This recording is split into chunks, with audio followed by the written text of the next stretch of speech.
Hello everyone, कैसे हैं आप सभी लोग। आई होप आप सब बढ़िया होंगे। हमने क्या किया हुआ है, एमएससी की क्लासेस स्टार्ट की हुई हैं। एमएससी में भी जो मैं टॉपिक स्टार्ट कर रखा है वो मैंने माइक्रोबायोलॉजी है। और माइक्रोबायोलॉजी में ऐसा नहीं कि सिर्फ एक ही पार्ट है, माइक्रोबायोलॉजी फुल डिटेल में है। तो हम हो सके तो जितना हम पढ़ पाएंगे उतना हम कवर करेंगे, क्योंकि फंडामेंटल्स ऑफ माइक्रोबायोलॉजी समझना काफ़ी इंपॉर्टेंट है। हमारी इसमें पहली यूनिट चल रही है history and scope of microbiology, और इसमें मैंने देखा तो लगभग 11 यूनिट से ज़्यादा, रुको एक मिनट, 29 यूनिट है।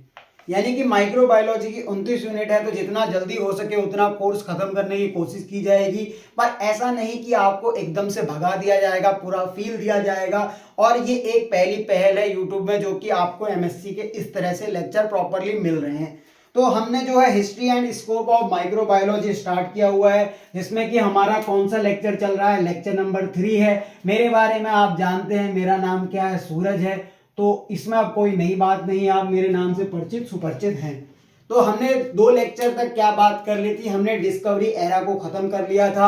इसमें से जो एक इंपॉर्टेंट क्वेश्चन आता है वो गोल्डन एरा के ऊपर आता है, जो कि हम नेक्स्ट क्लास पे गोल्डन एरा पे एक क्वेश्चन बनाएंगे, यानी कि जो काफी इंपॉर्टेंट होगा। तो डिस्कवरी एरा हमने पढ़ा था। तो डिस्कवरी एरा क्या था, 1546 से 1676 तक के बीच का जो समय था वो डिस्कवरी एरा था, जिसमें माइक्रो ऑर्गेनिजम्स खोजे जा रहे थे और उनको जो है माइक्रोस्कोप की सहायता से पढ़ा जा रहा था। एक पीरियड आया जिसको बोला ट्रांजिशन पीरियड, जो कि चला था 680, वही बात हो गई, मेरी इंग्लिश आपको पता ही है, 1688 से लेकर 1850 के बीच तक। यानी ये ट्रांजिशन पीरियड एक ऐसा पीरियड था जो कि एक हिसाब से वेस्टेज ऑफ टाइम था। यहाँ पे जो है अलग अलग थ्योरियां प्रपोज की गई थी, जिसके द्वारा माइक्रो ऑर्गेनिजम्स के बारे में पता चल रहा था।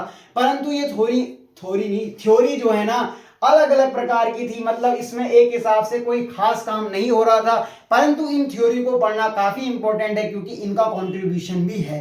तो मैं जब आपको बताता हूं ट्रांजिशन पीरियड में, मैंने थोड़ा बहुत तो पहली सेकंड क्लास में डिस्कस कर लिया था, पर कंटिन्यूटी बनाने के लिए एक बार हम दोबारा से जो है ट्रांजिशन पीरियड से चलेंगे। तो ट्रांजिशन पीरियड में हो क्या गया कि 2 नोटवर्थी पॉइंट हैं यहाँ पे, जो कंट्रीब्यूशन है वो इनहांस करते हैं interest in microbes and their relation to disease. मतलब कि यहाँ पे जो 2 नोटवर्थी पॉइंट है या कंट्रीब्यूशन है, जो कि हमें इंटरेस्ट जगाते हैं माइक्रोब्स के लिए कि वो डिजीज से किस तरह से रिलेटेड हैं। तो पहली कंट्रोवर्सी चल रही थी स्पॉन्टेनियस जनरेशन के ऊपर। मैंने आपको स्पॉन्टेनियस जनरेशन के बारे में बताया था कि स्पॉन्टेनियस जनरेशन क्या होता है, स्वतः जननवाद, यानी जनन जो है, या फिर क्या कहते हैं, जो बच्चे होते हैं या फिर कोई भी आप कह सकते हैं लार्वा या लाइफ जो है ना, वो खुद ही बनती है, ऐसा मानना था, जिसको जो है डिस्प्रूव किया था एक्सपेरिमेंट से। फ्रांसिस्को रेड्डी का एक्सपेरिमेंट है, जॉन नीडम का एक्सपेरिमेंट है, लेज़रो स्पेलेंजेई का एक्सपेरिमेंट है, निकोलस का है, और भी अदर साइंटिस्ट थे। हम इतने साइंटिस्टों का तो ऐसा नहीं कि डिस्कवरी ही पढ़ते रहे, तो फिर तो हम यहीं रह जाएंगे। 1 2 3 साइंटिस्टों की हम डिस्कवरी के बारे में पढ़ेंगे, ताकि हमको, बाकी तो आपको बुक से भी पढ़ना पड़ेगा। ऐसा नहीं कि मैं एक एक चीज अगर आपको लेक्चर के रूप में देने लग जाऊं तो एक history and scope of microbiology से ही लगभग 10 12 लेक्चर आ जाएंगे। तो फिर तो इतना पढ़ना तो बेकार है। आपको 4 5 से लेक्चर में history and scope of microbiology को खत्म किया जाएगा। इसके जहाँ से आप 5 लेक्चर आएंगे। फिर हमें जो है अगली यूनिट में भी जाना है, जो कि सेकंड यूनिट है मेथड्स इन माइक्रोबायोलॉजी, यानी वो कौन से मेथड है हम अगली यूनिट में पढ़ेंगे। तो बात कर लेते हैं कि इनके कुछ एक्सपेरिमेंट थे जिन्होंने स्पॉन्टेनियस जनरेशन को रिजेक्ट किया। उसके बाद कह रहा है जो डिजीज ट्रांसमिशन था वो इंक्लूड करता है work of Ignaz Semmelweis and John Snow, यानी इनके जो कंट्रीब्यूशन है वो ट्रांजिशन पीरियड में चल रहे थे। अब मैंने आपको जो है थ्योरी ऑफ एबायोजेनेसिस, ऑटोजेनेसिस, स्पॉन्टेनियस जनरेशन क्या होता है पहले वो समझा दूं। वो मैंने आपको डिटेल बता दी थी लेक्चर नंबर 2 में। अगर आपको ये थ्योरी अगर ऐसा लग रहा है कि मैं शॉर्ट में समझा रहा हूं, तो आपने लेक्चर नंबर 2 देख के आए होंगे। लेक्चर नंबर 2 में मैंने पूरी थ्योरी एक्सप्लेन करी थी, पर वहां पे नोट्स नहीं थे, वहां पे लिखा नहीं था। इसीलिए मैं आज के लेक्चर में ये थ्योरी को जल्दी जल्दी पढ़ाऊंगा, क्योंकि मैंने लेक्चर नंबर 2 में पूरी एक्सप्लेन कर रखी है थ्योरी को। तो आप लेक्चर नंबर 2 में जाएं और वहां थ्योरी को समझ पे आए। यहाँ पे आपको नोट्स दे रखे हैं। तो इस थ्योरी को सपोर्ट किसने किया था, स्पॉन्टेनियस जनरेशन का दूसरा नाम है एबायोजेनेसिस, ऑटोजेनेसिस। तो ये सपोर्ट की थी एरिस्टोटल वैन हेलमंट ने, यानी कि इस थ्योरी के जो मेन सपोर्ट करता थे या करता धरता थे वो एरिस्टोटल वैन हेलमंट थे, जो कि इसको सपोर्ट कर रहे थे। उनके अनुसार क्या था, according to this life arises spontaneously out of non living matter. उनका ये मानना था कि जो लाइफ है ना वो नॉन लिविंग मैटर से आ जाती है, यानी उसमें कोई ऐसा चीज नहीं है कि लाइफ जो है ना अचानक से उत्पन्न होती है। उन्होंने एग्जाम्पल दिए थे साइंटिस्टों ने कि जैसे हाउस फ्लाई वो है डंग से आ जाती है, यानी जो एक्सक्रीटा ऑफ एनिमल्स होता है उनके एक्सक्रीटा से हाउस फ्लाई बनती है, और बारिश होती है ना तो फ्रॉग डेवलप हो जाते हैं। यानी उनका ये मानना था कि वो टेडपोल या लार्वा जो भी है वो बारिश के संग आते हैं, यानी कि क्या कहते हैं जब बारिश होती है तो मेंढक बन जाते हैं। फिर वैन हेलमंट तो एक नेक्स्ट कदम आगे चले गए थे, उन्होंने तो एक रेसिपी दे डाली, यानी gave a recipe for a rat production. मतलब उन्होंने तो एक रेसिपी दे दी कि हम चूहे जो है घर में भी बना सकते हैं। तो वो क्या रेसिपी थी, उन्होंने बोला within 21 days rats are produce, यानी 21 दिन के अंदर जो है चूहे बनकर तैयार हो जाएंगे। इसके लिए आपको करना क्या है, गेहूं के दाने लेने हैं और उन व्हीट ग्रेन्स को करना है कैप्ट इन अर्थन पॉट, यानी एक पॉट में रख देना है, along a shirt drench it in sweat. मतलब पसीने से लथपथ टी शर्ट को या कमीज को आपको क्या करना है, एक अर्थन पॉट में जिसमें कि क्या कहते हैं मिट्टी का बर्तन हो, उसको आप क्या कहते हैं उसमें कुछ व्हीट के ग्रेन रख दो, तो क्या होगा उसमें 21 दिन बाद माइस आ जाएंगे, यानी चूहे आ जाएंगे। अब मैंने कहानी को थोड़ा शॉर्ट में बताया क्योंकि पिछले लेक्चर में कहानी को बहुत अच्छे से एक्सप्लेन किया है। अब ये उन्होंने शर्ट क्यों ली ये तो उनसे ही पता चलेगा, आखिरकार वैन हेलमंट को ऐसा क्या था कि उनको शर्ट लेना पड़ा, यानी जो कि पसीने से भीगी हुई थी। हो सकता है कि वो चूहों को अट्रैक्ट करती हो, ऐसा हो सकता है। यानी कि मतलब उनका ये मानना था कि 21 दिन में चूहे अपने आप बन जाएंगे, जो कि हुआ भी। पर ये बिल्कुल गलत है, क्योंकि अगर आप देखो क्या चूहे बाहर से भी आ सकते हैं, क्योंकि उन्होंने उस अर्दन पॉट को जो है क्लोज नहीं किया था। अगर आप ऐसा कोई एक्सपेरिमेंट करो तो आप पूरी तरीके से सावधानी बरतो, यानी पता लगाओ कि वहां पे कुछ गड़बड़ तो नहीं हो सकती है। हो सकता है वहां पे चूहे बाहर से आए हों, उन्होंने फीड किया हो, क्योंकि इंसान का जो मेन जीवन होता है उसका उद्देश्य यही होता है सक्सेसफुल फीडिंग एंड ब्रीडिंग। वहां पे क्या उन्हें प्लेंटी ऑफ फूड अवेलेबल हुआ, उस फूड को उन्होंने खाया और खाने के बाद उन्होंने रिप्रोड्यूस करना शुरू किया। जब उन्होंने रिप्रोडक्शन करके वहां पे जो है छोटे छोटे जो है बच्चे आ गए, तो उन्होंने एक रेसिपी ही दे डाली कि चूहे हम इस तरीके से बना पाते हैं।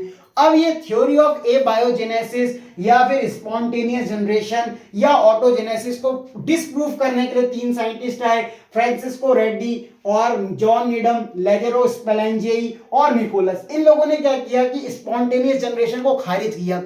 मतलब कि क्या कहते हैं ना, अगर कोई थ्योरी पहले से प्रपोज्ड है उस समय उस थ्योरी की इंपॉर्टेंस बहुत ज्यादा होती है। किसी के द्वारा कहे गए तर्क को आप गलत कह रहे हो तो उसके पीछे आपको कुछ रीजन या एविडेंसेस देने ही पड़ेंगे।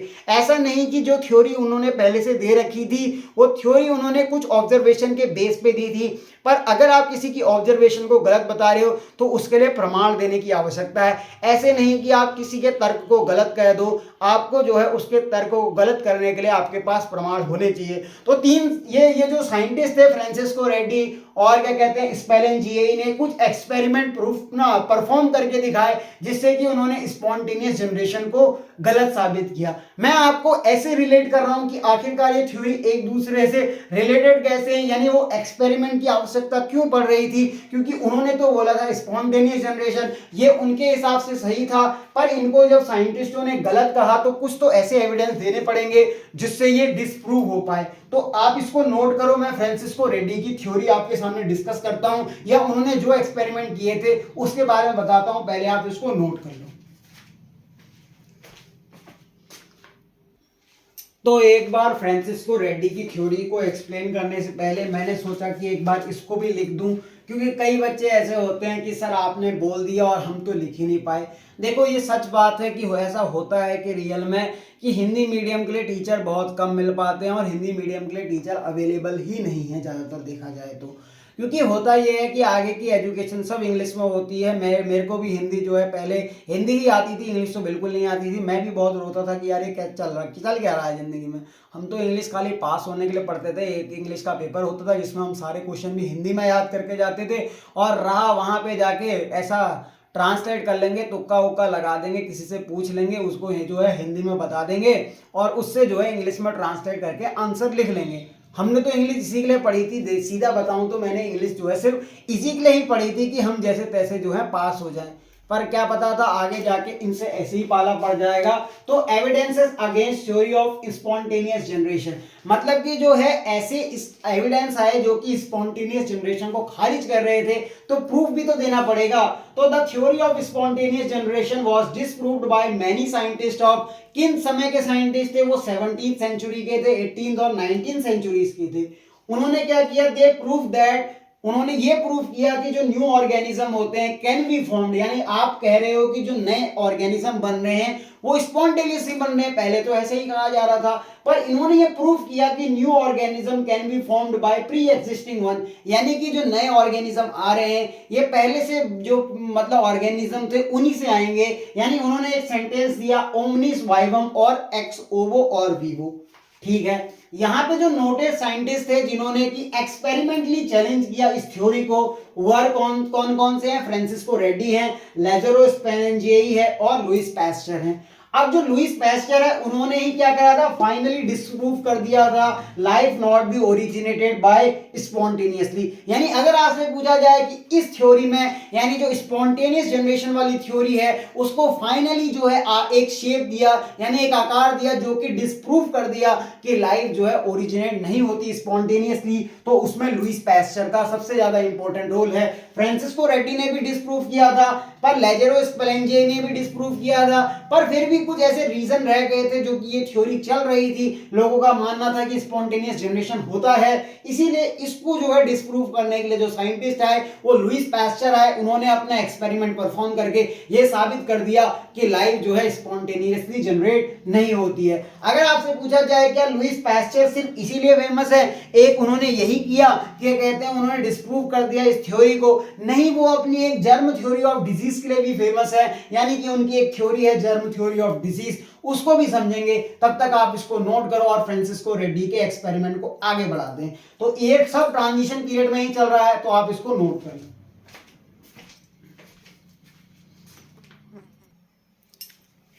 अब वो घड़ी आ गई जब मैं आपको रेड्डी चचा से मिला देता हूं, यानी अब हमको वो घड़ी आ चुकी है जब हम रेड्डी चचा से मिलेंगे कि आखिरकार वो रेड्डी कौन थे, फ्रांसिस्को रेड्डी, जिन्होंने ये एक्सपेरिमेंट करके डिस्प्रूव करने की कोशिश की थी स्पॉन्टेनियस जनरेशन को। तो रेड्डी ने किया क्या था ना, तो इसीलिए मैंने आपके सामने रेड्डी से एक्सपेरिमेंट करके थ्योरी लिखी है। तो फ्रांसिस्को रेड्डी थे, उन्होंने क्या किया, उन्होंने क्या लिया, फ्लैश मीट लिया, मीट का पीस लिया सर, मीट का पीस लिया, नहीं मीट को पीसा नहीं, मीट का पीस लिया, यानी कि एक मीट होगा उसको कुक करा, यानी उसको अच्छे से बनाया और उसको अलग अलग जार में रख दिया, जो आपके सामने डायग्राम आएगा वो आप यहां से देख सकते हो। मैं ऐसा नहीं कि सारे डायग्राम बनाते रहूं, ऐसे तो मेरे बोर्ड बहता रहेगा, मैं जो है लिख ही नहीं पाऊंगा और एक्सप्लेन ही नहीं कर पाऊंगा, लेक्चर बहुत लंबा हो जाएगा। तो वो आपके सामने जो है डायग्राम आ रहा होगा, आप उसको अपनी स्क्रीन में देख सकते हैं, ये स्क्रीन में मैं लगाए रखूंगा। तो रेड्डीज एक्सपेरिमेंट में क्या हुआ, Francisco Reddy took the flash and cooked it, यानी उन्होंने एक मीट का पीस लिया, उसको जो क्या कहते हैं गर्म किया और अच्छे से पका लिया, so that the no organism were left alive, यानी उसमें कोई भी ऑर्गेनिज्म जो है ना रहे। फिर क्या किया, उसको प्लेस किया, मीट को फ्लैश इन 3 जार्स, यानी 3 जारों में उनको रखा। पहला जो जार था उन्होंने अनकवर्ड रखा, सेकंड वाले जार को कवर किया पार्चमेंट से, और थर्ड वन को क्या कहते हैं कवर्ड किया विद फाइन मसलिन। मसलिन क्या होता है, मलमल का कपड़ा या मलमल क्लॉथ्स होता है। तो उन्होंने क्या किया, उस मीट को गर्म किया, अच्छे से पका लिया ताकि उसमें कोई भी प्रकार का ऑर्गेनिज्म ना रहे, यानी ऐसा नहीं कि पहले से उसमें कोई ऑर्गेनिज्म रह सके, क्योंकि ऐसा माना जाता था कि लाइफ अचानक अपने आप उत्पन्न हो जाती है, तो क्या पता अगर वो उसको ये कह दे रहे थे कि अगर उसमें कोई भी लार्वा वगैरह कोई ऐसी चीज होगी ना तो वो पहले ही मैं मार दूंगा, यानी पूरी तरीके से उसको क्या करा उन्होंने उसको कुक कर दिया अच्छे से। फिर 3 जार लिए, पहले जार पे तो उन्होंने अनकवर्ड छोड़ दिया, दूसरे जार को पार्चमेंट से कवर किया और तीसरे को फाइन मसलिन से कवर किया। फिर क्या हुआ, ही केप्ट दीज जार, यानी इन जानों को उन्होंने कुछ समय के लिए रख दिया फॉर अ फ्यू डेज, और ऑब्जर्व किया that maggots developed only in uncovered jar, यानी मैगॉट्स क्या होते हैं, लार्वे होते हैं, मक्खी के लार्वे को मैगॉट्स कहते हैं। जो मैगॉट्स क्या हुए, डेवलप हुए उस जार में जो कि अनकवर्ड था। और through the flies also visited other jar, यानी कि मक्खियों ने जो है अदर जारों में भी विजिट किया होगा। ऐसा नहीं कि उनको बदबू तो वहां से भी आ रही होगी या मीट की खुशबू कह सकते हैं उनको वहां से भी आ रही होगी। उन्होंने अदर जार में भी क्या कहते हैं कवर करने, जो कि कवर थे उनके आसपास भी घूमे, परंतु उसमें लार्वे जैसी चीजें दिखी नहीं। तो उन्होंने क्या कहा कि देखो लाइफ अपने आप स्पॉन्टेनियसली ओरिजिनेट नहीं होती है, ऐसा नहीं होता, हम ये कह नहीं सकते कि लाइफ अपने आप बनती है। उन्होंने ये प्रूफ करके दिखाया कि मैगॉट जो कि मक्खियों के लार्वे थे या फ्लाइज के लार्वा थे, वो किस में दिख रहे थे, अनकवर्ड जार में दिख रहे थे, यानी अनकवर्ड जार में जो है नई लाइफ बनी। उन्होंने ये बोला कि लाइफ जो है प्री एग्जिस्टेंट वंस लाइफ से ही आती है, यानी जो पहले से एग्जिस्ट कर रही है लाइफ उससे ही नई लाइफ बन सकती है। अगर नई लाइफ स्पॉन्टेनियसली बनती तो उन कवर्ड जारों में भी तो आती जिसको मसलिन क्लॉथ से किया था, ढका था, या फिर क्या कहते हैं किससे ढका था, हमने उससे ढका था वो पार्चमेंट से, तो उनमें क्यों नहीं लाइफ आई। तो रेड्डी ने यहाँ पे डिस्प्रूव करने की कोशिश की कि मैं स्पॉन्टेनियस जनरेशन को जो है डिस्प्रूव कर दूंगा, यानी उस थ्योरी को जो है पूरी तरीके से फेल कर दिया। बट माइक्रोस्कोप आ चुके थे, क्या हुआ, माइक्रोस्कोप के नीचे जब देखा गया तो आप बताना, आप कमेंट करो उसमें, अभी कमेंट करना, पहले आप ऐसा नहीं कि मैं आंसर सुन लूं, पूरा आंसर सुनने के बाद कमेंट करूं। तो अगर आप एक सीरियस स्टूडेंट है तो साथ में आप कमेंट करना ऑप्शन में कि मैं आपको जो है क्वेश्चन बोलता हूं उसको आप नोट करो और जो है उसका आंसर दो। तो क्या क्या कहते हैं, जब माइक्रोस्कोप आ गया होगा, यानी उस समय तो माइक्रोस्कोप आ गए थे, तो माइक्रोस्कोप के नीचे उस मीट पीस को जब उठा के लिया मतलब उस मीट पीस को उठा के उसको माइक्रोस्कोप में एक स्लाइस काटी, यानी उसका एक ट्रांसफर सेक्शन या कोई भी एक स्लाइस काटी और उसको जो है रख दिया एक क्या कहते हैं माइक्रोस्कोप के तीनों क्या कहते हैं पीसेस को रखा माइक्रोस्कोप में। पहला जो कि अनकवर्ड था उसको रखकर देखा, दूसरा जो कि पार्चमेंट से कवर था उसको रख के देखा, तीसरा जो क्या कहते हैं मसलिन क्लॉथ से कवर्ड था उसको रख के देखा, यानी तीनों ही पीसेस को जो है एक मतलब जो है एक अलग अलग माइक्रोस्कोप के नीचे रखकर देखा। तो क्या ऑब्जर्व हुआ होगा, जो पहला अनकवर्ड जार था उसमें माइक्रो ऑर्गेनिज्म दिखे होंगे, और क्या कहते हैं जो पार्चमेंट से कवर था उसमें क्या माइक्रो ऑर्गेनिज्म दिखे, या फिर क्या कहते हैं जो मसलिन क्लॉथ था उसमें क्या कहते हैं उससे ढके हुए में माइक्रो ऑर्गेनिज्म दिखे। आपका जवाब क्या है अभी आप कमेंट में जो है बताओ, मैं आपको थोड़ा सा समय दे रहा हूं सोचने का। क्या समय दे रहा हूं कि मतलब जो तीनों को उन्होंने तीनों पीस के टुकड़ों को अलग अलग माइक्रोस्कोप के नीचे रखकर देखा या सेम माइक्रोस्कोप पे अलग अलग कंडीशन पे रखकर देखा, तो क्या कहते हैं उन्हें किस में माइक्रो ऑर्गेनिज्म दिखेंगे। आपका जवाब मैं इंतजार कर रहा हूं, तो बताइए। अगर आप ये कहते हैं अनकवर्ड में दिखेंगे, कवर वाले में नहीं दिखेंगे क्योंकि पार्चमेंट से कवर कर रखा था तो माइक्रो ऑर्गेनिज्म उसमें आएंगे नहीं, ऐसा आप सोच रहे होंगे, या मसलिन क्लॉथ वाले से कवर किया है तो उसमें माइक्रो ऑर्गेनिज्म नहीं होंगे क्योंकि हमने तो कवर कर दिया है, क्योंकि हमारा तो यह मानना है कि स्पॉन्टेनियस जनरेशन जैसी कोई चीज नहीं होती है, नहीं तो लाइफ उसमें भी आती, लार्वे तो उसमें भी डेवलप होते, ऐसा सोच रहे होंगे आप। अगर आप ऐसा सोच रहे हैं तो बिल्कुल गलत सोच रहे हैं। क्यों, क्योंकि उन्होंने उसको ढक तो दिया था, क्या कहते हैं मीट के पीस को लेकर उन्होंने एक क्लोज पात्र में 3 जारों में रखा, एक को क्या कहते हैं मसलिन क्लॉथ से ढका था, दूसरे को पार्चमेंट से ढका था और एक को अनकवर्ड रख दिया था। ये मक्खियां कहां से आ रही हैं, ये भी लार्वे ही निकालेंगी यहाँ पे। ऐसी तो देखो हर जगह मक्खियां घूम रही हैं, तो ये इनको अगर फूड मिलेगा ये ब्रीड करेंगे और अपने जो है अंडे को या एग को रिलीज कर जाएंगे, इनका काम हो गया। ऐसे ही जो है ना हर जगह पे ऐसा चल रहा था। तो क्या हुआ, माइक्रोस्कोप में देखा गया तो तीनों में क्या कहते हैं ना सर माइक्रो ऑर्गेनिजम्स की ग्रोथ देखने को मिली, यानी कि क्या हुआ कि तीनों में माइक्रो ऑर्गेनिज्म देखने को मिले। तो फिर से ये थ्योरी जो है स्पॉन्टेनियस जनरेशन स्पॉन्टेनियस जनरेशन नहीं, ये वाली थ्योरी जो कि रेड्डी की थ्योरी थी वो क्रिटिसाइज होने लग गई।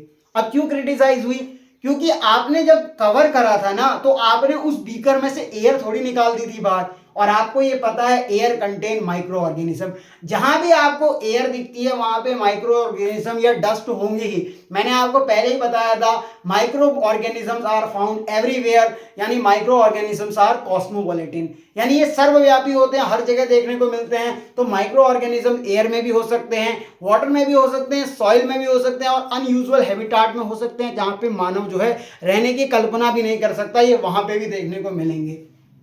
तो क्या हुआ ना, कि जैसे ही माइक्रोस्कोप की डिस्कवरी हो चुकी थी तो क्या हुआ, इन तीनों मीसेस कह रहा हूँ, इन तीनों पीसेस को जो है अलग अलग माइक्रोस्कोप के नीचे ऑब्जर्व किया तो सभी में माइक्रो ऑर्गेनिज्म की ग्रोथ देखने को मिली, क्योंकि उस मीट का पीस जो है जो कि मतलब हवा वाला, उसमें तो हवा तो थी ना पात्र में, तो उसमें क्या हुआ, फंगस ग्रो करने लग गए और अदर बैक्टीरिया वगैरह ग्रो करने लग गए। तो उन्होंने क्या बोला कि लाइफ जो है स्पॉन्टेनियसली ओरिजिनेट होती है। आपने ये चीज नहीं देखी, मतलब कुछ समय बाद जो है मीट का पीस खराब होने लग गया था, यानी उसमें फंगस या कुछ अदर बैक्टीरिया ग्रो कर गए थे, यानी कि उनका कहना था कि लाइफ जो है ना अभी भी जो है स्पॉन्टेनियसली आती है, यानी कि उनका जो एक्सपेरिमेंट था वो क्रिटिसाइज हो गया। इसीलिए मैं आपको समझा रहा हूँ, लाइन टू लाइन बता रहा हूँ कि एक्सपेरिमेंट की जरूरत क्यों पड़ी। यानी कि जब रेड्डी ने ऑलरेडी जो है डिस्प्रूव कर दी थी थ्योरी को, तो ये स्पेंजेली और क्या कहते हैं लुईस पास्चर को कूदने की क्या जरूरत थी। इन्होंने अपना एक्सपेरिमेंट अलग क्यों परफॉर्म किया जब इन्होंने ही डिस्प्रूव कर दिया थ्योरी को, स्पॉन्टेनियस जनरेशन को। तो लेजेरो स्पेलेंजेई और क्या कहते हैं लुईस पास्चर की जरूरत क्यों पड़ी, इन्होंने भी अपना एक्सपेरिमेंट दिया। तो वो एक्सपेरिमेंट इसने दिया था क्योंकि इनकी थ्योरी क्रिटिसाइज हो गई थी after the discovery of microscope, क्योंकि air contain microorganism when we are observe in the Now, when we observe in 3 pieces into the microscope, we were found that मेरी इंग्लिश तो मैं बताया था कि अलग जगह से आया तो मेरी थोड़ा बहुत कंफ्यूज हो जाता हूँ मैं क्या बोलूँ, पर मैं इतना बोलूँगा कि जब उन्होंने माइक्रोस्कोप के नीचे देखा तो उनको जो है माइक्रो ऑर्गेनिज्म की ग्रोथ दिखी, यानी कि उन्होंने अब बोलना शुरू कर दिया कि लाइफ क्या कहते हैं जो है पहले से आती है। तो इसमें क्या हुआ, एक चीज मैं पढ़ लूँ। हाँ, बस रेड्डी की बात क्रिटिसाइज हुई ना, उन्होंने ये देखा कि लाइफ जो है ओरिजिनेट हो सकती है स्पॉन्टेनियसली। हाँ, वो ऐसी कॉम्प्लेक्स चीजें नहीं बना सकती, यानी कि वो लार्वा जैसी चीजों को नहीं बना सकती, मतलब कॉम्प्लेक्स माइक्रो ऑर्गेनिज्म नहीं बन सकते, बट सिंपलेस्ट माइक्रो ऑर्गेनिज्म बन सकते हैं। इसीलिए मैं बता रहा था कि स्टेप बाय स्टेप एक्सपेरिमेंट क्यों किए गए, यानी स्पेंजेलेई और पास्चर के एक्सपेरिमेंट क्यों आए। तो अब हम समझते हैं स्पेंजेलेई के एक्सपेरिमेंट को ना स्पेलेंजेई के एक्सपेरिमेंट को। यार मैं फिर इंग्लिश थोड़ी सी अलग बोल दे रहा हूँ, स्पेलेंजेनी के एक्सपेरिमेंट को। तब तक आप रेड्डी के एक्सपेरिमेंट को नोट करो, आगे बढ़ते हैं, इसको नोट कर लो।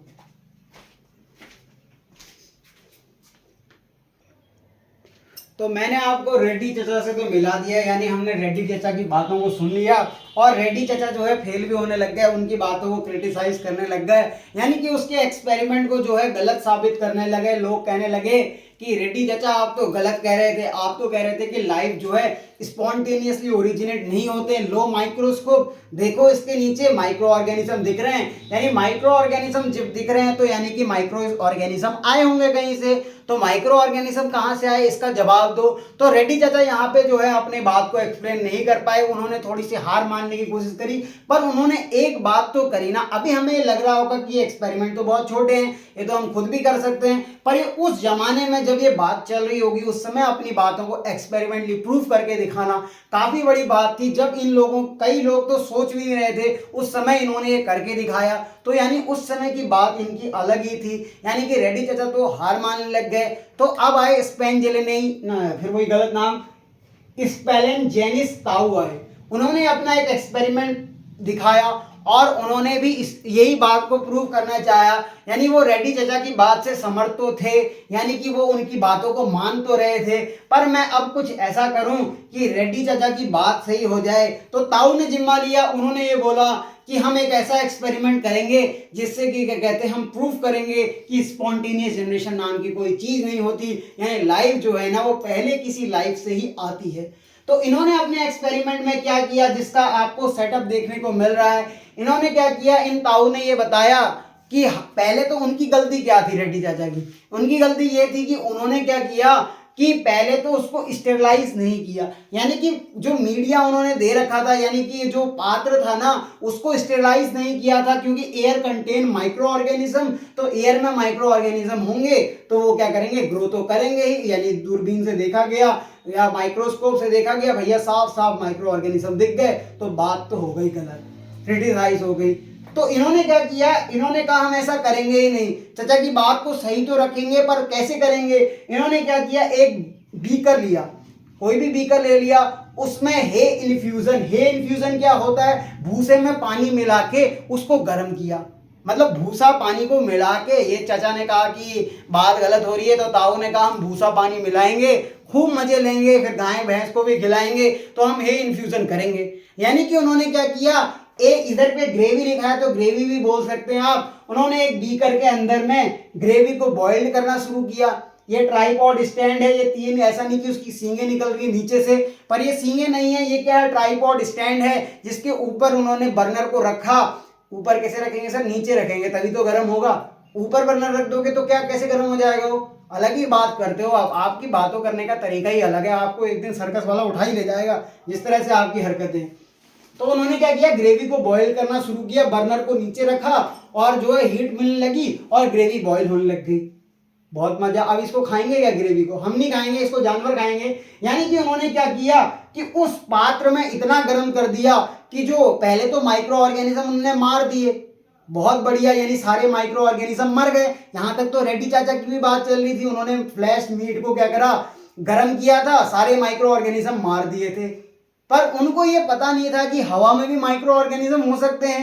पता होगा पर वो उस बात को जो है नोट नहीं कर पाए वहां पे। तो इन ताऊ ने क्या करा कि ऐसा करते हैं, हम चाचा की बात को तो सही करेंगे, पूरा गर्म करेंगे, माइक्रो ऑर्गेनिज्म को मार देंगे।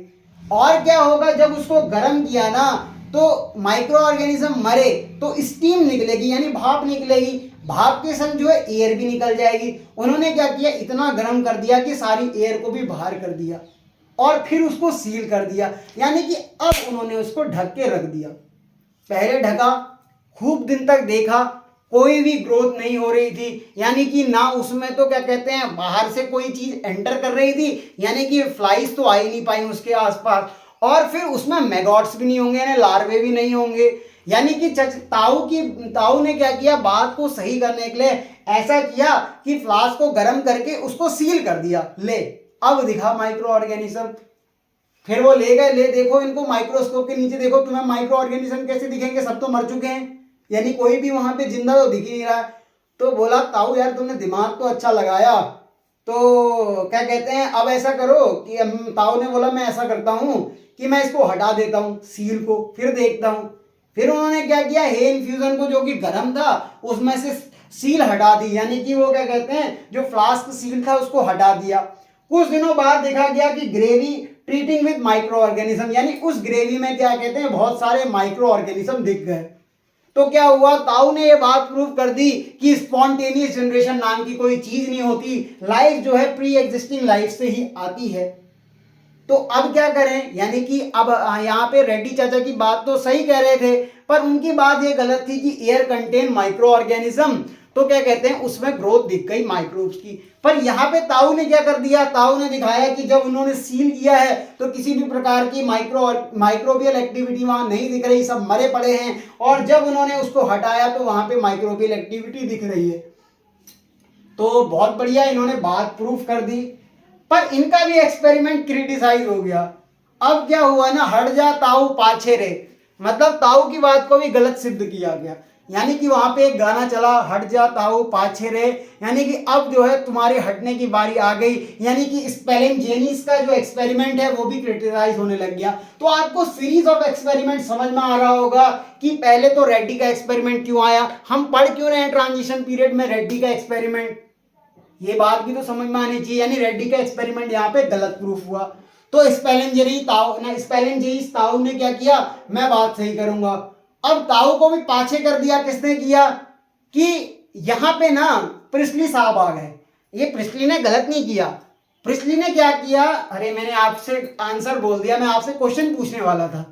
क्या पूछने वाला था, ऑक्सीजन की एंट्री होते ही ना, यानी कि जब ऑक्सीजन पहले तो डिस्कवर नहीं थी कि ऑक्सीजन गैस है, ऐसा डिस्कवर नहीं थी, पर जैसे ही ऑक्सीजन की डिस्कवरी हो गई ना तो स्पेलिंजेनिस ताऊ को पीछे कर दिया गया। यानी कि उनसे ये पूछा गया, बताया गया कि ऑक्सीजन जो है जरूरी है। तो ताऊ के सामने जब ऑक्सीजन आई तो पहले तो मैं ये पूछने वाला था कि ऑक्सीजन डिस्कवर किसने की, तो मैंने आपको आंसर बता दिया, प्रिस्ली ने की। वैसे आपको पता भी होगा जोसेफ प्रिस्ली ने जो है ऑक्सीजन की डिस्कवरी की थी।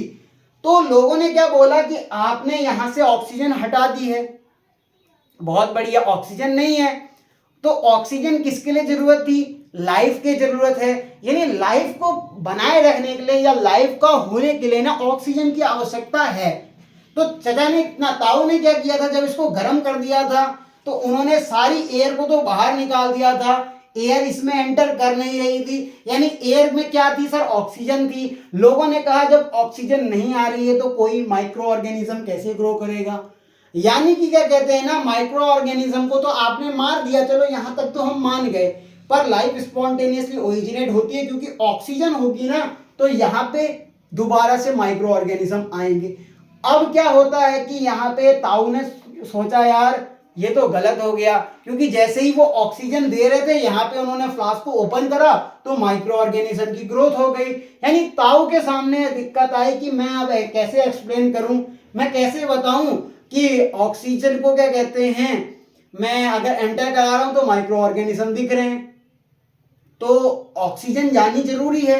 यानी कि लोगों ने मान लिया कि ऑक्सीजन की नीड होती है, यानी कि अगर ऑक्सीजन होगी तो माइक्रो ऑर्गेनिज्म आएंगे, यानी कि लाइफ जो है ओरिजिनेट हो जाएगी स्पॉन्टेनियसली।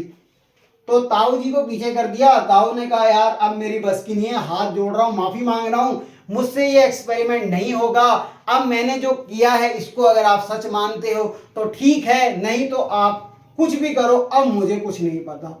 तो अब जो है ताऊ जी के सामने ये दिक्कत आई कि वो ये नहीं बता पा रहे थे, तो ऐसा भी हो जाए कि ऑक्सीजन भी जाए और क्या कहते हैं ये एक्सपेरिमेंट भी प्रूफ हो जाए कि लाइफ जो है स्पॉन्टेनियसली ओरिजिनेट नहीं होती।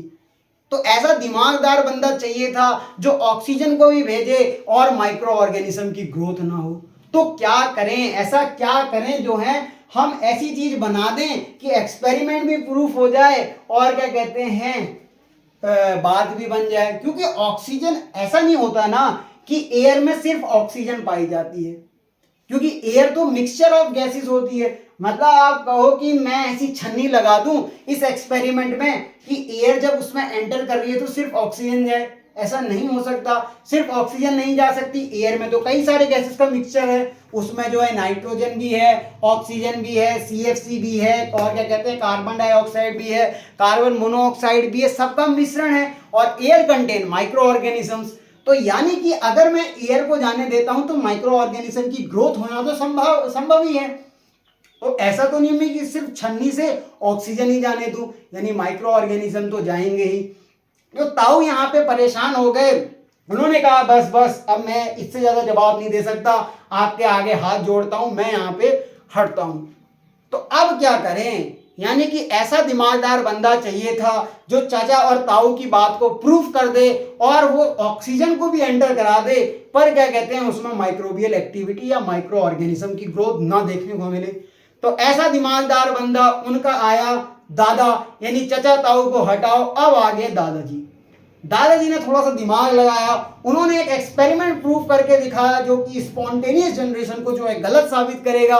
कि उन्होंने एक तमाचा दे दिया सबके गाल पे कि यार स्पॉन्टेनियस जनरेशन नाम की कोई चीज नहीं होती, जो चाचा और ताऊ कह रहे हैं वो बात सच है। यानी दादा का एक्सपेरिमेंट आया, वो दादा कौन थे? लुईस पास्चर थे, जिन्होंने फाइनली डिस्प्रूव कर दिया कि स्पॉन्टेनियस जनरेशन नाम की कोई चीज नहीं होती। तो मैं आपको वो बात बता देता हूं। सो ही मतलब क्या होता है कि इस वाले एक्सपेरिमेंट क्या था, सो ही सेड क्या कहते हैं air carries micro organism when they good culture media. यहाँ पे जैसे उनको गुड कल्चर मीडिया मिला, यानी भूसा मिला और क्या कहते हैं वाटर मिला जो कि गर्म था, उस कल्चर मीडिया में वो क्या करे, आराम से ग्रोथ करे। और ग्रोथ करने के बाद क्या हुआ कि ये बोल दिया गया कि लाइफ जो है स्पॉन्टेनियसली आती है। तो जैसे ही ऑक्सीजन डिस्कवर हुई ये सब गड़बड़ हो गई। तो अब उनके गालों पे तमाचा देने के लिए लुईस पास्चर आए, जो कि दादाजी कहलाए। उन्होंने एक अपनी थ्योरी भी दी थी जिसको जर्म थ्योरी और डिजीज भी कहते हैं, वो भी समझेंगे। पर आपने ये समझ पाए कि लुईस पास्चर का कंट्रीब्यूशन क्यों आया। जब ये दो एक्सपेरिमेंट डिस्प्रूव कर दे रहे थे स्पॉन्टेनियस जनरेशन को, तो दादा की जरूरत क्यों पड़ी? तो लुईस पास्चर ने एक ऐसी गर्दन वाला एक्सपेरिमेंट मतलब करके दिखाया जिसको बोला स्वान नेक एक्सपेरिमेंट। तो उसको समझते हैं, पहले आप इसको नोट कर लो।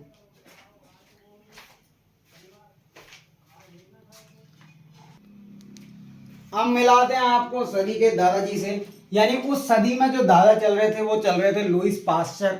लुईस पास्चर ने जो है फाइनली डिस्प्रूव कर दिया कि स्पॉन्टेनियस जनरेशन नाम की कोई भी चीज नहीं होती है। यानी कि अब तक उन्होंने देखा कि चाचा ताऊ बहुत उछल रहे थे, यानी चाचा की बात गलत हो गई, ताऊ को पाछे कर दिया। यानी कि अब जो दादाजी चुपचाप कोने में बैठे थे ना, उन्होंने कहा कि यार ये लोग दिमाग तो लगा रहे हैं, कुछ तो बता रहे हैं कि स्पॉन्टेनियस जनरेशन नाम की कोई चीज नहीं होती। प्रूव भी करने की कोशिश की, बहुत अच्छा काम कर रहे थे, परंतु इनके एक्सपेरिमेंट को क्रिटिसाइज कर दिया गया। यानी कि पहले एक्सपेरिमेंट में तो ये बोल दिया कि आपने क्या कहते हैं जो बंद किया हुआ था उसको माइक्रोस्कोप में देखा, यानी चाचा के एक्सपेरिमेंट जो कि रेड्डी थे उनको एक्सपेरिमेंट में जो भी पीस था ना उसको उन्होंने माइक्रोस्कोप पे देखा, माइक्रो ऑर्गेनिज्म दिख गए, यानी कि चाचा की बात हो गई गलत। ताऊ जी की बात क्यों गलत हुई? ताऊ की बात इसलिए गलत हुई कि तुमने ऑक्सीजन को तो जाने ही नहीं दिया। यानी कि ऑक्सीजन क्या करती है? स्पॉन्टेनियस जनरेशन की बात करती है।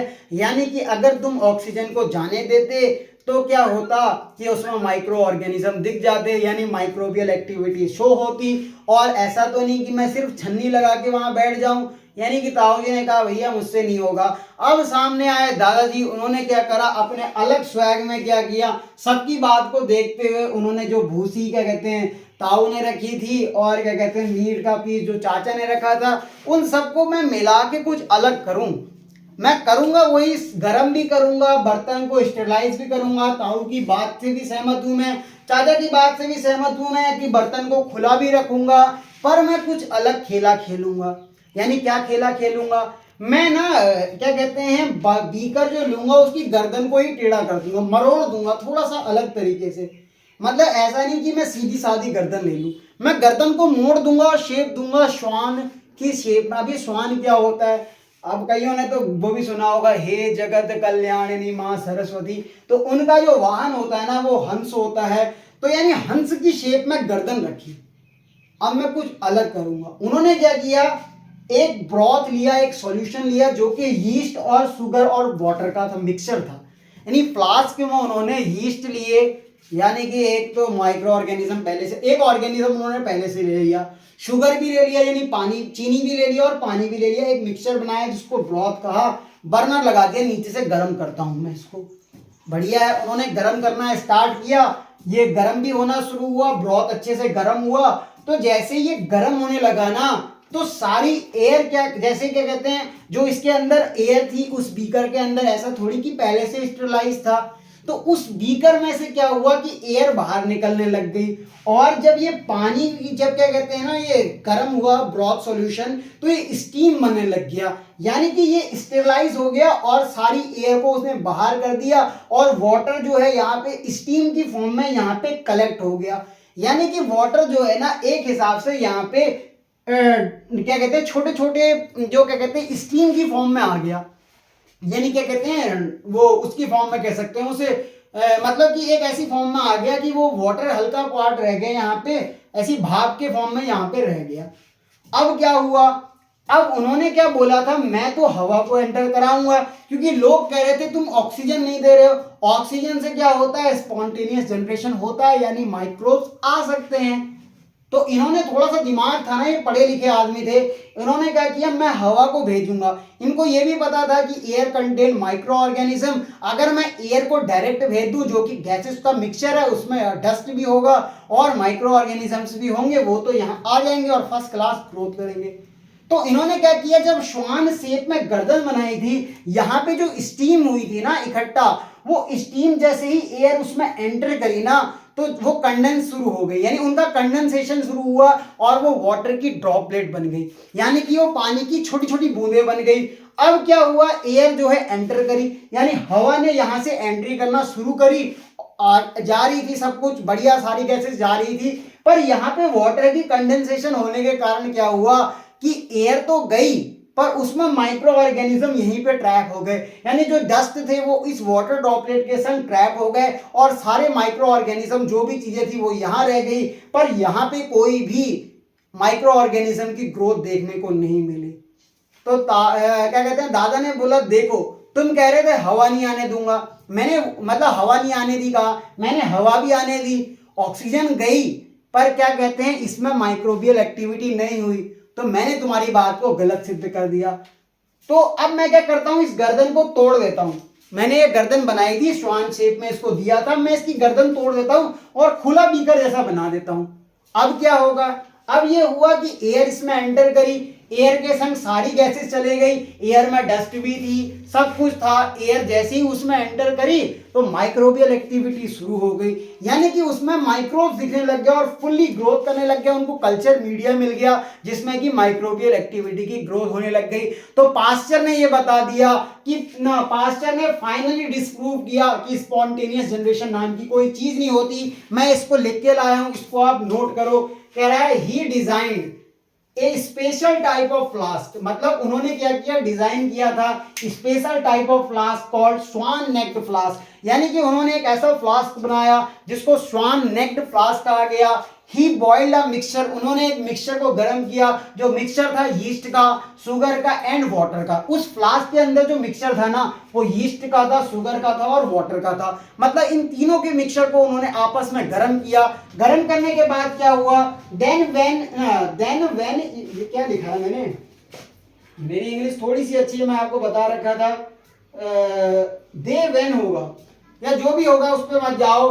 दे when it was left, when it was left कर दो, ठीक है। When it was left as it without any cork, जब उसको बिना किसी ढक्कन से ढका हुआ ऐसे ही छोड़ दिया, क्योंकि उन्होंने स्वान नेक तो बनाई थी।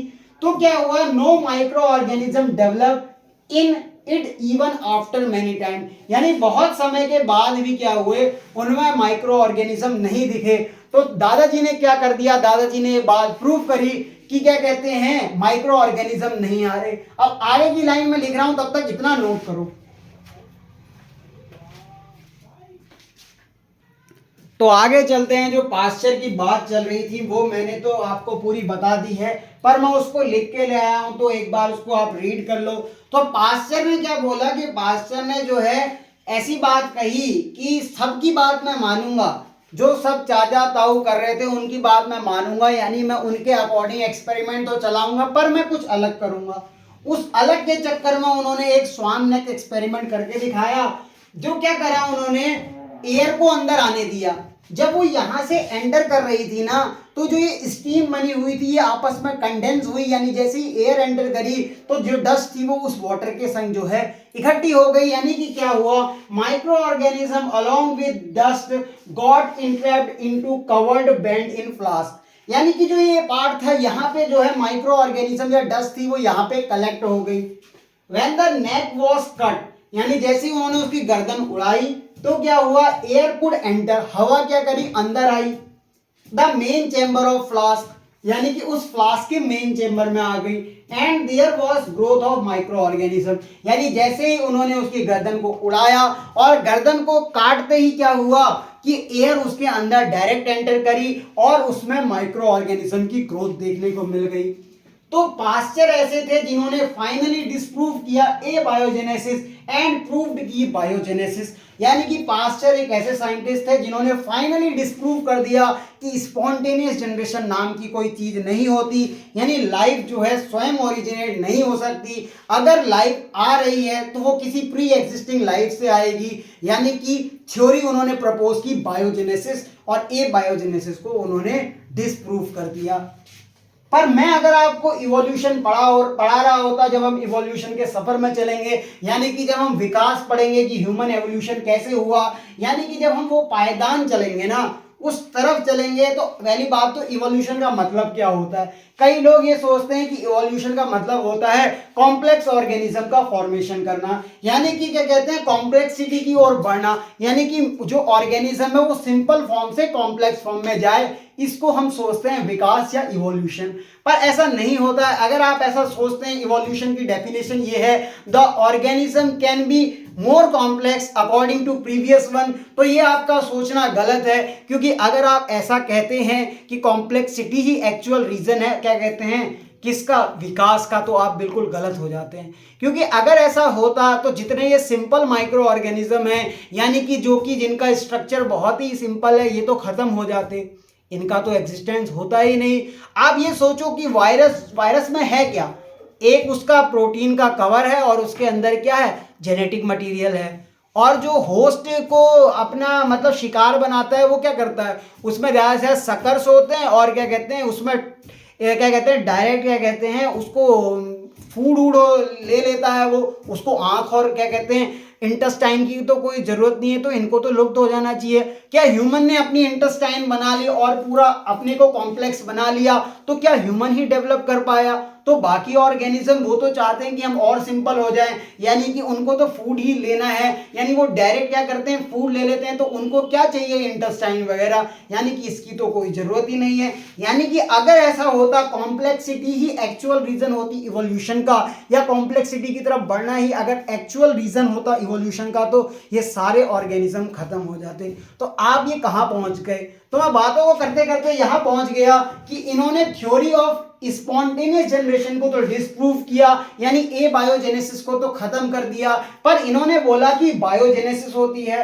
अब बायोजेनेसिस की जब थ्योरी आ गई तो ये सवाल ये उठा कि वो प्री एग्जिस्टिंग लाइफ कहां से आई होगी। ये चलेंगे हम इवोल्यूशन में डिस्कस करेंगे, पर यहां क्या बोला, according to this theory biogenesis life arises from pre existing life, but it does not explain how that the pre existing life originated. यानी कि उनके पास ये पूछा गया कि आपने ये तो बता दिया कि लाइफ जो है किसी पहले से उत्पन्न लाइफ से आई होगी, ये मैंने मान लिया, चलो ए बायोजेनेसिस जैसी कोई चीज नहीं होती। आप जो बोल रहे हो दादाजी आपकी बात सही है, चाचा ताऊ ने भी इससे सहमति दर्शाई कि सब कुछ सही है, पर क्या कहते हैं आप हीरो क्यों बनोगे?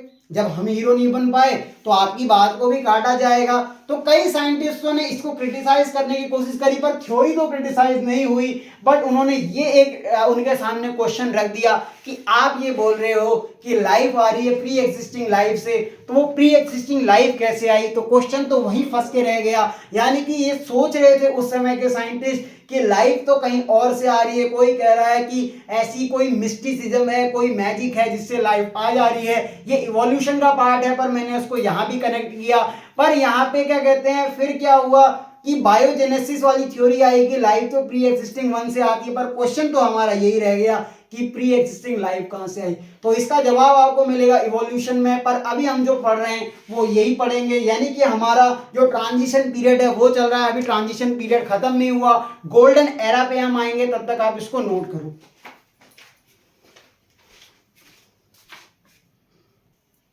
तो आज के लेक्चर में हम ट्रांजिशन एरा को अब खत्म करने की ओर बढ़ते हैं। कुछ लाइनें हैं जो मैं आपको पढ़ के बताऊंगा। अब ये सब चीजें हम नहीं लिखेंगे क्योंकि ये सब चीजें अब ट्रांजिशन एरा को खत्म कर रही हैं। फिर आएंगे हम गोल्डन एरा के ऊपर, जो कि काफी इंपॉर्टेंट पार्ट है इसका। यानी कि अगर मैं आपसे पूछूं कि इस चैप्टर से आपके पास किस तरह के क्वेश्चन आ सकते हैं जो कि आपके एमएससी एग्जाम में है, तो आप देखो इसमें किस तरह के क्वेश्चन आए।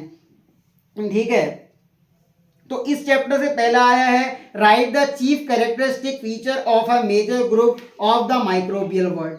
सेकंड क्वेश्चन कह रहा है which form of life are studied in microbiology, how microbes are useful to us. तो ये दो क्वेश्चन मैंने आपको पहले ही करा दिए। तीसरा पॉइंट क्या कह रहा है, pointing out the important contributions of research trace the different phases of history of microbiology, यानी हिस्ट्री बताओ माइक्रोबायोलॉजी की, ये भी क्वेश्चन मैंने करा दिया है। चौथा क्वेश्चन क्या कह रहा है, right contribution of the following microbiology. Microbiology में किनका कंट्रीब्यूशन है? पहला कंट्रीब्यूशन बोल रहा है एंटोन वैन ल्यूवेनहॉक, तो इसका मैंने आपको डिटेल में बताया है कि एंटोन वॉन ल्यूवेनहॉक ने क्या किया था। ये लेक्चर में ये वाला क्वेश्चन मैंने पूरी तरीके से करा दिया। सेकंड में टिप्पणी पूछ रहा आपसे लुईस पास्चर के ऊपर, तो लुईस पास्चर का एक्सपेरिमेंट मैंने अभी आपको समझाया पूरा दादाजी की फॉर्म में। तीसरा बोल रहा है रॉबर्ट कॉच, तो रॉबर्ट कॉच के बारे में जब हम गोल्डन एरा में आ जाएंगे तो रॉबर्ट कॉच के बारे में पढ़ेंगे। फिर कह रहा है right notes on the following, यानी कि आपको नोट्स बनाने हैं फॉलोइंग पे। पहला क्वेश्चन आपसे कह रहा है कोच पोस्टुलेट, ये पढ़ाऊंगा अभी मैं। उसके बाद स्पॉन्टेनियस जनरेशन ऑफ लाइफ, ये मैंने पूरा एक्सप्लेन कर दिया है। तीसरा है जर्म थ्योरी ऑफ डिजीज, ये पढ़ानी रह गई है। और चौथा कह रहा है माइक्रोबायोलॉजी इन 20th सेंचुरी, ये मैंने आपको लगभग खत्म करा दिया है। कुछ पार्ट बचा है तो गोल्डन एरा में आ जाएगा। फिर आपसे क्या पूछ रहा है, 6 क्वेश्चन इसमें जो पूछा गया है, right a brief account of landmarks of golden age of microbiology, यानी कि वो जो स्वर्ण काल था, गोल्डन एज ऑफ माइक्रोबायोलॉजी, तो उसके बारे में बताओ। तो मैंने अब तक कुछ क्वेश्चन खत्म कर दिए, जैसा कि पहला क्वेश्चन मैंने खत्म कर दिया, major group of microbial world. Second question बता दिया आपको, स्टडी ऑफ माइक्रोबायोलॉजी और कौन से उसके यूजफुल इफेक्ट हैं उनको बताओ। तीसरा क्वेश्चन भी करा दिया कि हिस्ट्री ऑफ माइक्रोबायोलॉजी क्या है।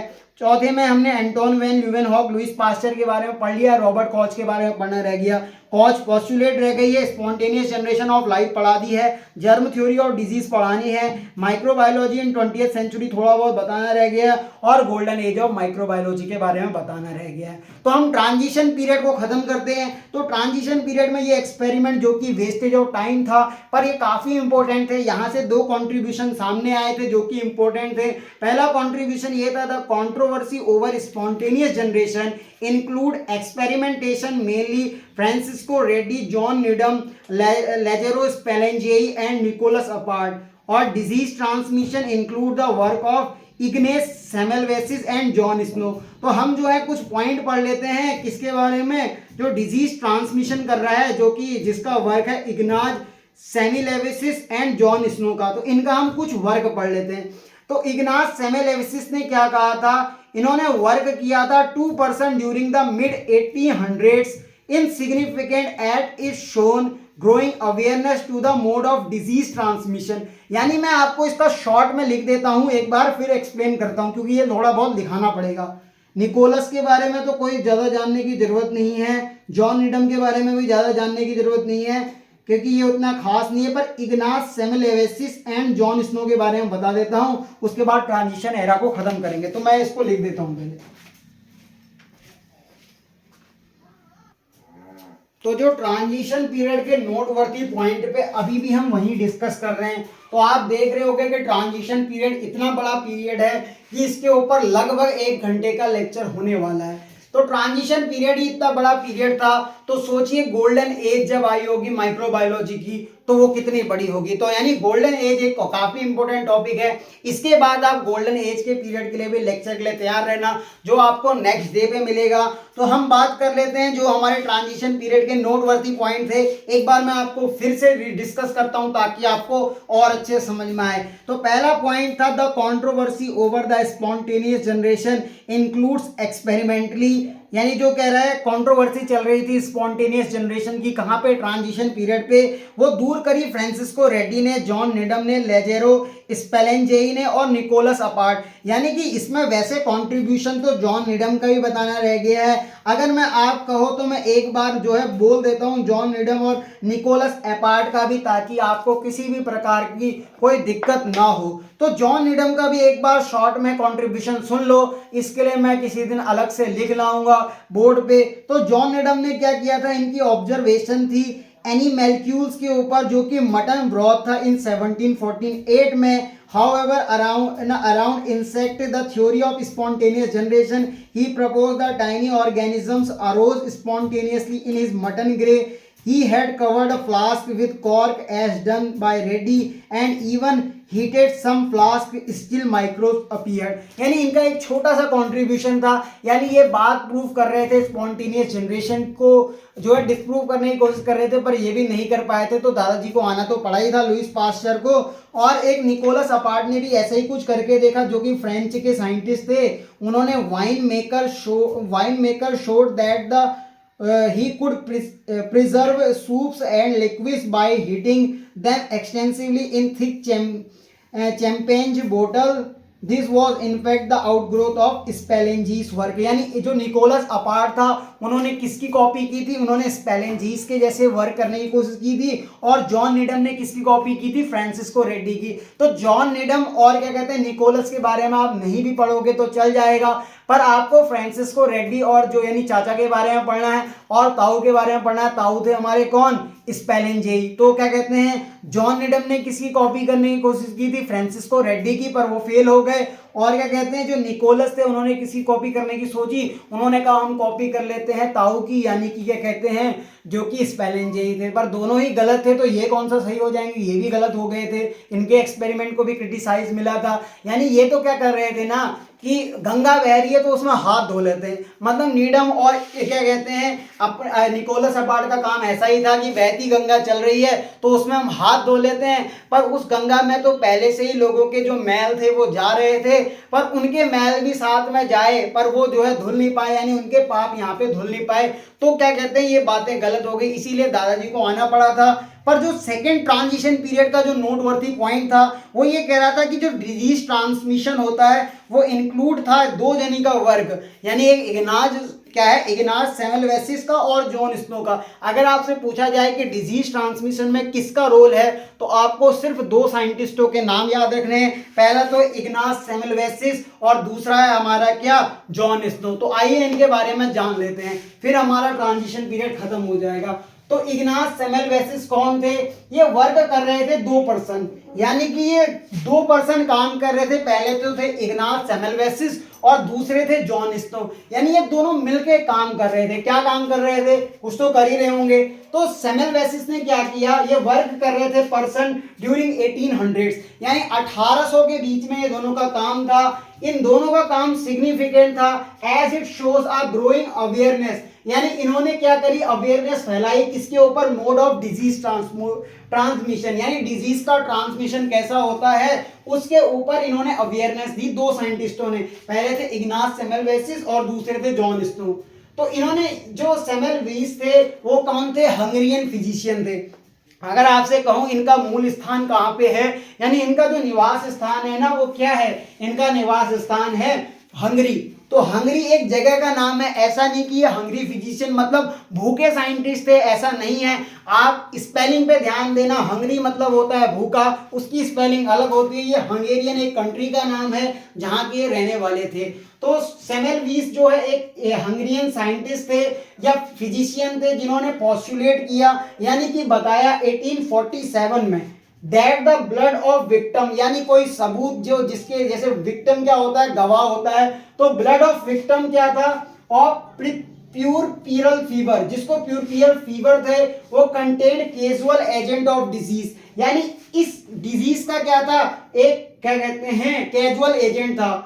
एंड ये स्प्रेड कर रहा था, फैला रहा था। अकर्ड व्हेन, यानी ये कैसे फैला, जब ये फिजिशियन उसके कांटेक्ट में आ गए थे ब्लड के, यानी कि एक ऐसा ब्लड मिला विक्टिम का जिसमें प्यूरिपीरल फीवर था और वो एक कैजुअल एजेंट था डिजीज का। जैसे ये फिजिशियन साइंटिस्ट उसके कांटेक्ट में आए तो उनको भी ये दिक्कत हो गई, यानी कि डिजीज ट्रांसमिट हुआ। तो इन्होंने ये बताया कि ऐसे डिजीज का ट्रांसमिशन हुआ। साथ में इनके संग जो दूसरे आदमी काम कर रहे थे वो जॉन स्नो थे। तो जॉन स्नो का भी अपना एक कंट्रीब्यूशन है डिजीज ट्रांसमिशन में। तो जॉन स्नो ने क्या बताया, जॉन स्नो एक इंग्लिश डॉक्टर थे, यानी कि जॉन स्नो क्या थे, इंग्लिश डॉक्टर थे। वो हंगेरियन साइंटिस्ट थे, ये कहाँ के हैं, इंग्लिश डॉक्टर हैं। ये ट्रेस कर रहे थे, इन्होंने ट्रेस किया कॉलेरा को। जैसे विब्रियो कॉलेरी आपने सुना होगा, तो विब्रियो कॉलेरी होते हैं ना, ये कॉलेरा करके डिजीज करते हैं। तो क्या कर रहे थे, ये इंग्लिश डॉक्टर थे, इन्होंने टेस्ट किया, टेस्ट नहीं किया, खाया नहीं था, ट्रेस किया, उसको पकड़ा कॉलेरा को to the municipal water supply. जो म्युनिसिपल वाटर सप्लाई थी उसमें से कॉलेरा को ट्रेस किया ऑफ लंदन ड्यूरिंग द 1854, यानी 1854 की घटना है जब वो क्या कहते हैं, उन्होंने कॉलेरा को ट्रेस किया जो कि वाटर सप्लाई हो रहा था म्युनिसिपल पार्टी के द्वारा लंदन में। तो उन्होंने उसमें से क्या किया, एपिडेमिक के समय में, द एपिडेमिक कुड बी क्या कहते हैं, limited by the carefully avoiding the water. उस समय उस वाटर को अवॉइड किया जा रहा था। ही बिलीव, उनका ये मानना था that something in the environment was responsible for infection, यानी कुछ ऐसा है एनवायरनमेंट में जो कि इन्फेक्शन को कॉज करने में मदद कर रहा है। तो दो नोटवर्ती पॉइंट थे, एक बार फिर से सुन लो ट्रांजिशन पीरियड के। पहला तो ये था कि कंट्रोवर्सी चल रही थी स्पॉन्टेनियस जनरेशन की, जिसमें बहुत सारे साइंटिस्ट आए जिन्होंने इस स्पॉन्टेनियस जनरेशन को खारिज किया, जिसमें फ्रांसिस्को रेड्डी, जॉन नीडम, स्पेलेंजेई और क्या कहते हैं हमारे निकोलस और पैस्चर जैसे साइंटिस्ट आए, जिन्होंने फाइनली स्पॉन्टेनियस जनरेशन को डिस्प्रूव करते हुए ये बताया कि life arises from pre existing life. But इनके पास एक जवाब नहीं था कि वो पुरानी लाइफ कहाँ से आई थी। पर ये पॉइंट तो सबसे इंपॉर्टेंट था इसका। सेकंड पॉइंट ये इंपॉर्टेंट था कि डिजीज ट्रांसमिशन, जो कि जॉन स्नो और इग्नाज सेमेल्विस ने समझाया। अब हम इसको खत्म करते हैं, यानी कि क्या कहते हैं आगे चलते हैं। तो इसमें लुईस पास्चर के बारे में क्या दिया है, लास्ट पॉइंट है, at the last of Pasteur in 1857 demonstrate the lactic acid fermentation was due to the activity of microorganism. By this time in 1859 Darwin could bring, यानी डार्विन आए थे 1859 में और उन्होंने on the origin of species Europeans showed that the human body could be conceived a creature susceptible to the laws of nature. The attention now centered around the idea that microbes may be involved in a disease. Disease may be biological phenomena rather than the magic और मिस्टिज्म। देखो ऐसा माना जाता था कि जो ये disease हो रही है ना, पहले ऐसे मानते थे कि जब पुरानी घटना हो रही थी, तो मैंने आपको एक दिन भूरा को दिखाया था, तो उसकी माँ जो है यहाँ पे बोल रही है, मतलब उसकी माँ जो है यहाँ पे रंभा रही है, तो गाय है ना वो, तो अभी उसका बच्चा क्या कहते हैं नीचे भूरा घूम रहा होगा, मैं उसका अभी आपको नामकरण का व्लॉग भी दिखाऊंगा। हाँ, तो लुईस पास्चर जो कि 1857 में डिमॉन्स्ट्रेट कर रहे थे lactic acid fermentation due to the activity of micro organism. उसी समय पे कौन आए थे, ओरिजिन ऑफ दी स्पीसीज के लिए आए थे, डार्विन आए थे। तो डार्विन ने क्या किया है, उन्होंने ये बताया कि बात चल रही थी, उन्होंने इस बात पे अटेंशन दिया, the centre of idea of microbes may be involve in disease, यानी कि जो ये बात चल रही थी जॉन स्नो और सेमेल्विस्की की डिजीज ट्रांसमिट होती है, उससे पहले क्या चल रहा था, ये फिनोमिना चल रहा था कि जो डिजीज है वो किसी मैजिक से हो रही है या मिस्टिसिज्म है, यानी रहस्यवाद है या आध्यात्मवाद है, ऐसी बातें चल रही थी। पर हमें ये पता चल गया कि डिजीज में भी बायोलॉजिकल फिनोमिना, यानी एक बायोलॉजिकल फिनोमिना है या ऐसा फिनोमिना है जो कि कहते हैं किसी क्रिएचर के माध्यम से हो रहा है, ना कि मिस्टिसिज्म के माध्यम से हो रहा है या कोई मैजिक है। ठीक है, आगे बढ़ते हैं। To this point we have see how the early discoveries in microbiology occurred in isolated instance with the little direction of the continuity. Even the Leeuwenhoek elegant description microbes were considered merely interesting creature of nature, यानी कि जो ये interesting creature है इनके बारे में जानना है। How spontaneous generation focused attention on the microbes and bridged the gap in 1850. Semmelweis and the Snow were among the first suspect involvement of a specific agent in disease through skepticism still remained strong, यानी कि ये ऐसी जो mysticism चल रही थी, इस घटना को दूर करने के लिए सेमेल्वीस और क्या कहते हैं जॉन स्नो ने अपना कंट्रीब्यूशन दिया। उन्होंने ये बताया कि डिजीज का ट्रांसमिट किस तरीके से होता है, यानी वो कौन से ऐसे क्रिएचर हैं उनके बारे में डिटेल में बताया। Now we would look forward the experiments of Louis Pasteur and Robert Koch during the beginning of golden age of microbiology, यानी लुईस पास्चर और रॉबर्ट कॉच का जो एक्सपेरिमेंट है ना, वो एक हिसाब से गोल्डन एरा को बता रहा है। तो मैंने आपको जो है लुईस पास्चर का जो स्वान नेक्स एक्सपेरिमेंट है वो गोल्डन एज ऑफ माइक्रोबायोलॉजी में पढ़ाना था। ये मेरे से गलती हो गई कि मैंने क्या कहते हैं आपको जो है स्वान नेक एक्सपेरिमेंट कहाँ पढ़ा दिया सर, आपको पढ़ा दिया ट्रांजिशन पीरियड में, तो इसके लिए मुझे माफ करना।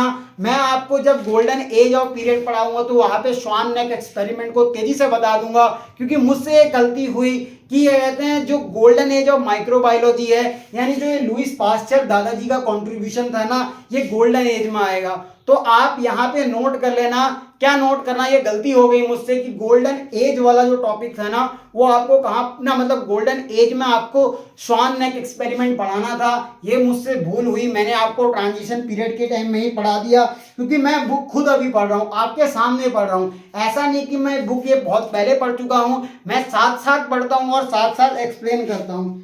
तो यहाँ पे क्या कह रहा है, now we look forward the experiments of Louis Pasteur and Robert Koch during the beginning of golden age of microbiology. Here we find indestructible proof the microbes cause disease. More important, there was an acceptance of the work by the specific community and a willingness to the continue and expand the work. Here we see the beginning of microbiology as a discipline of biology, यानी कि अब क्या हुआ कि transition period पूरा खत्म हो गया, यानी गोल्डन एज ऑफ माइक्रोबायोलॉजी आया, जहां पे हम क्या पढ़ेंगे, लुईस पास्चर का एक्सपेरिमेंट पढ़ेंगे और किसका पढ़ेंगे, हम रॉबर्ट कॉच के पोस्टुलेट पढ़ेंगे। तो मुझसे एक गलती ये हुई कि मैंने आपको ट्रांजिशन पीरियड में ही क्या कहते हैं उसका एक्सपेरिमेंट पढ़ा दिया दादाजी का, लुईस पास्चर का। ये जो एक्सपेरिमेंट था ये गोल्डन क्या कहते हैं एरा में आया था। तो मैं आपके सामने यहां नोट कर देता हूं कि Lewis pasture experiment, Lewis pasture experiment related to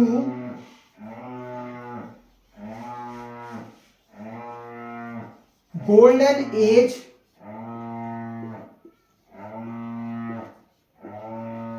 of microbiology. तो मुझसे ये गलती हुई कि मैंने आपको क्या कहते हैं ये पढ़ा दिया पहले कि ट्रांजिशन पीरियड में ही लुईस पास्चर का एक्सपेरिमेंट पढ़ा दिया।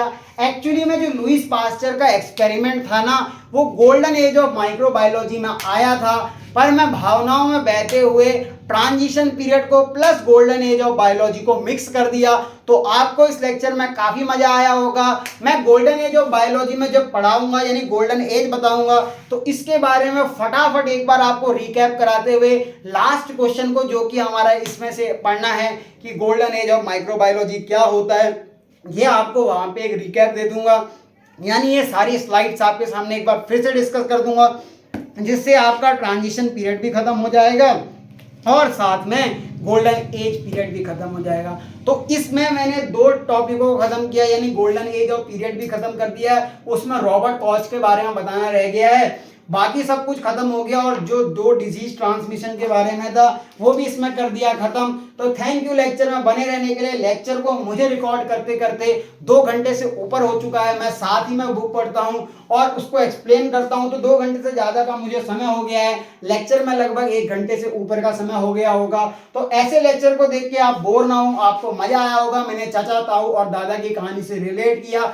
थैंक यू बने रहने के लिए। लेक्चर में आपको इसी प्रकार के एमएससी के लेक्चर चाहिए होंगे तो उसके लिए आप मुझे कमेंट में बता सकते हैं। अपना प्यार आप इसी तरीके से बनाते रहें, लाइक करें वीडियो को, कमेंट करें और जितना हो सके शेयर करें, क्योंकि एमएससी के क्षेत्र पे पहली बार आपको यूट्यूब में ऐसा देखने को मिला होगा कि आपको ऐसे कंटिन्यूटी में लेक्चर आ रहे हैं। आप चाहे तो चेक कर लें पूरे यूट्यूब में, आपको इतने बढ़िया तरीके से किसी भी मास्टर ने नहीं बताया होगा, क्योंकि यूट्यूब में ऐसी पहल चलती नहीं है। सब जो है कोचिंग पढ़ाने में व्यस्त हैं। इस समय जो है ऑफलाइन कोचिंगों का बोलबाला अभी भी चल रहा है। कोविड में एक बार क्या हुआ था कि ऑनलाइन कोचिंगों का बोलबाला आ गया था, पर अब फिर से ऑफलाइन का आ चुका है। तो जो है ऑनलाइन में इतना इंटरेस्ट नहीं दिया जा रहा है।